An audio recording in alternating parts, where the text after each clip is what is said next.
Welcome to Rewatch-and-Rank. On this channel, we rewatch older TV shows, provide a summary and opinion on the episode before ranking each episode against each other. Today's episode is Criminal Minds Season 1, Episode 2, Compulsion. The episode in a nutshell is just a brief summary of exactly what happens within this episode. In this episode, we get flashbacks to the footpath killer, and then in the present, the case that the team is working on is to track and stop a serial arsonist with OCD surrounding threes and a belief that those surrounded by three threes must be tested through fire. So now that I've rewatched the episode, we're going to do our rankings. On this channel, we rank on a mostly objective list, which is absent emotion, and then a personal ranking, which is fully emotion and opinion based. As always, we start with our mostly objective rank values that are on screen. I've highlighted those I felt applied to this episode. So to start off with, we obviously have our single episode supporting character introduction, which is our killer for this episode, Clara Hayes. And that is worth 1 point.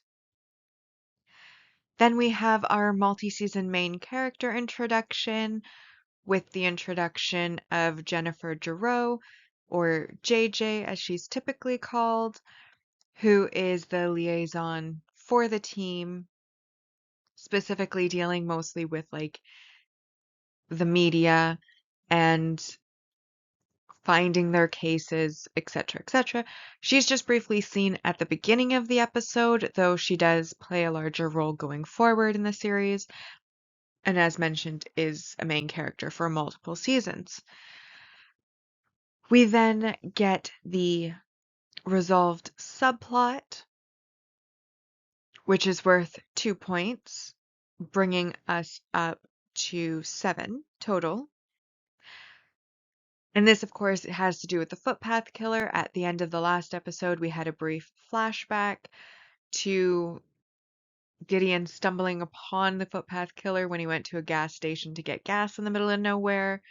And then in this episode, we recap that basically the exact same scene that we saw at the end of the last episode at the beginning of this one, but then at the end of this episode, after they have dealt with Clara, then on the plane ride home, the flashback finishes to how he took the footpath, was basically held at gunpoint taken into a back room by the footpath killer. He provokes the stutter, which frustrates the killer, causing him to drop his guard, which then allows Gideon to fight back and ultimately knock him out with his own gun so that the police can come and arrest the footpath killer, who initially they thought had killed 6, but actually ended up having killed 13.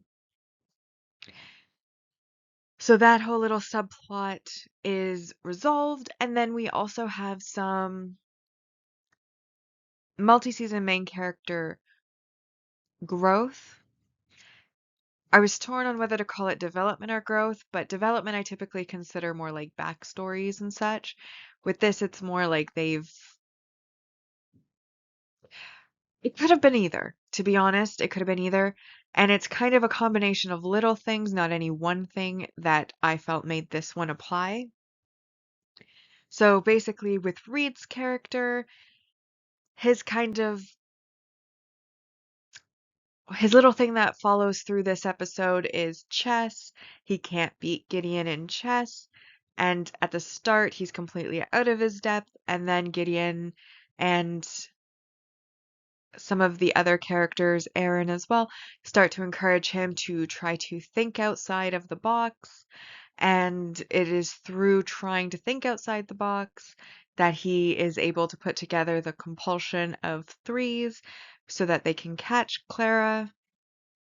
And by the end, he's gotten better at chess, though still isn't able to beat Gideon. Elle's sort of episode thing that she's kind of playing with is at the start of the episode when Gideon is talking to some students about the footpath killer, which is where we get our repeat flashback. She asks Gideon why the footpath killer stuttered, as Gideon had said that he had told him that he knows why. And throughout the episode, she kind of asks the rest of the team's opinion multiple times on why do they think he stuttered, what was the cause of the stutter. And then at the end of the episode, she has figured out that nobody actually knows what causes a stutter, though there are plenty of theories, and that Gideon never knew why the footpath killer stuttered.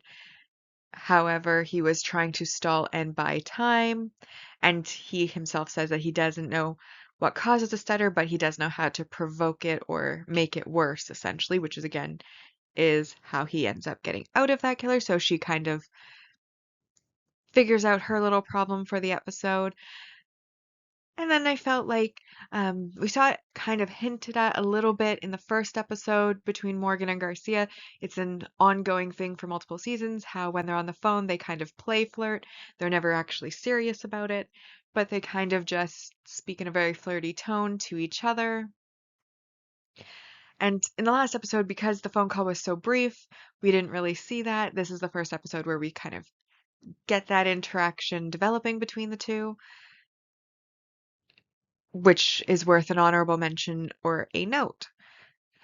And so all of those things combined, all very small things, but they combine together for another 4 out of 10. Oh, not out of 10, sorry, another 4 on the list.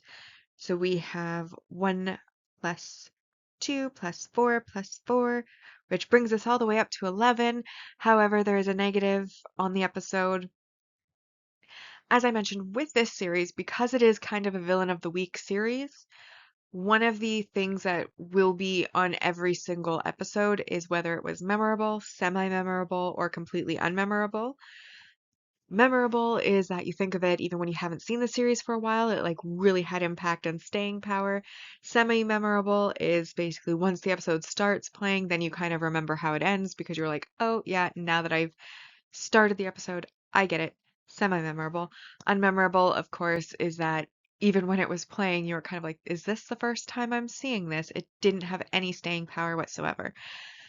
This one, when I first rewatched it after almost a decade, really, of having not watched the series at all, I couldn't have told you until they were very close to catching her who it was that committed the murders because I did not remember it.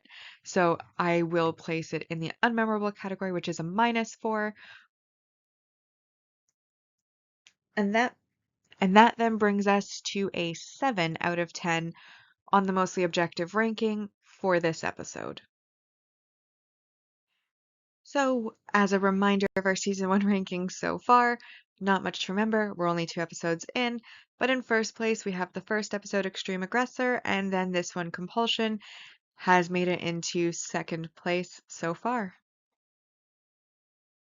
So on the personal side of the ranking, I found the episode I liked it better than last episode. It does, as always, there's kind of an underlying structure to the episodes, at least these early episodes.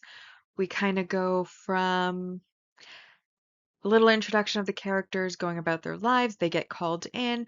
Once they're in, they have a meeting where they're kind of debriefed on exactly what's going on, look at the files, and start to kind of give opinions on the case. Then they go to the location of the case, do some more investigating, put together their profile, figure out what they're looking for in the suspect, and put together like the non-forensic clues, but the behavioral clues to point them in the direction of the unsub. Then typically they will find the unsub, manage to get to them and save the last victim in most cases. And then you'll have a little scene winding down from the end of the case where they go over, if there's a character that's learnt something or somebody who was impacted significantly by the case, kind of the wind down of like what they learned and kind of debriefing on how that case ended. And that's basically how these early episodes are structured. So obviously we get the first introduction of JJ, who then in the conference room plays for them the video of recorded footage of one of the victims burning, named Matthew Rowland, and this is after flammable liquid is poured under his door and lit. The the team then moves on to the plane where they again go over arsonist statistics and kind of what a typical motive for an arsonist is, basically what the box is that we are meant to be thinking outside of, as that is, as mentioned in the objective ranking. What kind of the through line is for Reed on this episode is think outside the box. Gotta think outside the box. What's non-typical? Here's what's typical. We're going for what's non-typical. And they can't rely on president.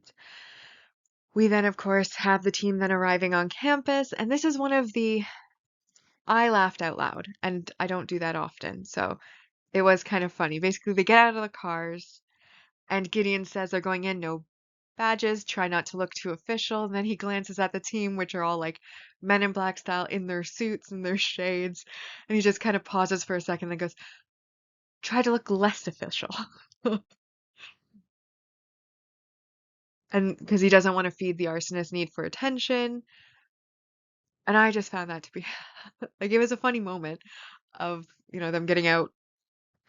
I've already described it. I'm circling today, kind of circular thoughts. Anyways, then they go and they meet the dean of students and the fire inspector. They're warned not to evacuate the students, as that would also evacuate the arsonist. And then they learn that chemicals have recently been stolen, and so there's likely a day or less until the next fire. We then have Reed and Hotchner visiting the latest crime scene while Morgan visits one of the previous crime scenes to try to get a read on the killer.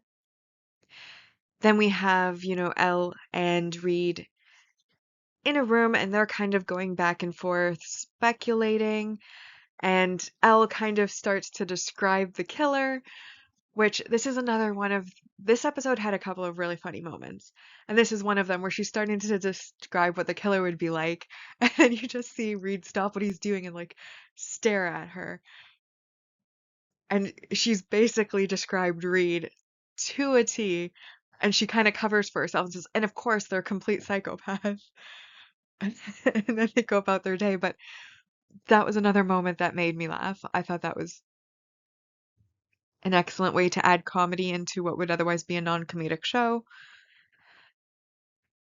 Then we, of course, have Gideon, who's briefing the dean, which is named Ellen, on setting up a tip line while noticing a student smoking outside. This, of course, causes him to flash back to supposedly one of our underlying subplots mentioned in the first episode of the bombing that took out 6 agents. And he kind of tunes out Ellen's continued conversation. We then have one of the professors entering his office to a smell, and then he spots some liquid on the floor coming from the closet. And when he goes into the closet and turns on the light, it triggers a fire. While that's kind of going on, we have a student having trouble with the water fountain as there's no water coming out of it. And this also is what kind of triggers Gideon to go, uh-oh, get everybody out. He pulls the fire alarm, he then runs, and he manages to kind of come up into the building where the fire has taken place. And he does try to help the professor who's still screaming in the office. However, he is physically pulled away by Morgan so that he doesn't die too, because the professor's beyond saving at this point. He's already dead. We obviously don't want one of the team members to immediately die. Obviously, duh. Obviously, then we have Elle taking pictures of the gathered crowd because they assume if it's a standard arsonist, they'll want to be in the crowd to see the aftermath of what they've done. And it is frustrating to them when they don't really get anything from any of the pictures. We then have a student, Jeremy, who is part of a science club, approaching the dean to offer help. And this is another funny moment. Honestly, this one had it had a few funny moments. While they're at the science club, Aaron decides that because Reed is around the same age as these students, having been a genius who got his degrees early, he should be the one to talk to them. And he goes on a rambling tirade of the entire structure of the FBI before Aaron eventually has to step in and go, what he's trying to say is, you said you could help us. How can you help us? Because Reed was just off on his tangent and not getting to the point anytime soon. Jeremy, who's incredibly cocky and not very likable, honestly. Like, if you were to meet him in person, this character, I feel like you would immediately get the ick. But he's not the bad guy, so we'll ignore it. But anyways, very cocky kid explains how the professor was killed with the light bulb, how they could have drilled a hole in the side of the light bulb, put in the flammable materials, then when it's flicked on, it'll go boom, and that's exactly what we saw happen. Clara then explains what ingredients are needed, which are surprisingly easy to find, including sugar, which she repeats 3 times, which will be important later. Then Jeremy gives the light bulb to Reed before he escorts them from the building as they need a key due to the time in order to use the elevators. We then have JJ talking to Garcia about all of the tips that have been coming in all day.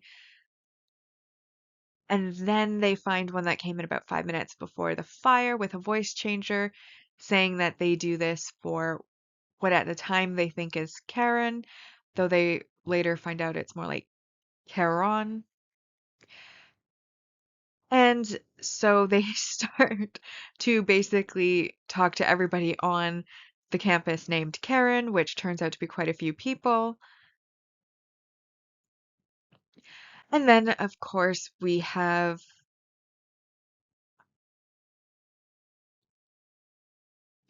all of the teams still discussing, trying to figure out this profile, who it could be. We then have, let me see. Basically, Gideon and Garcia kind of figure out at the same time that it's not Karen, but Charon, which is a Hebrew word for wrath of God, indicating that the fires may be connected to the religion in some way. And then when compulsion is brought up, Reed has his own little epiphany and starts to try to think outside of the box some more, which is encouraged by Gideon. He then starts rewatching and watching again the footage of the previous storm fire, realizing as he goes over all of the murders that there is a connection to the number 3, and then revisits all of the different fire locations that they know about so far in the episode to confirm that in fact they all relate back to the number 3, a trinity of threes, and brings that theory to Aaron and Gideon, who agree with him. And this is when Aaron remembers Clara repeating the word sugar 3 times. And so then they basically have their person. Morgan and Elle go to Clara's apartment, which is very, very dark. We have like a red light theme. We've got papers all over the wall filled with all the imagery of fire and Charon and religion and so on and so forth. The altars, crystals growing in jars, homemade bombs there, like just it's a room that you expect to belong to somebody who is suffering from a mental illness. Let's just say that. We then have Jeremy and 2 of the other classmates entering the elevator, which Clara causes to stop on the 3rd floor, again with the 3s. She then opens the door to tell Jeremy and the others that she is there to save them. And when they ask about the fire alarm, whether the building's on fire, she says that it's not yet. She then leaves for a bit, then she comes back, pours 3 bottles of gasoline on them, promising to save them because God chose them. We then have the BAU team running all over the school looking for her. And then it's revealed that the third floor of the science building is under construction, which just completes that trinity. And so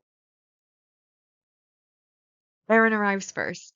Now, before they went looking for Clara, Aaron gave this whole speech to Gideon about how you can't reason with obsessive compulsive because it is a compulsion that they are not in control of.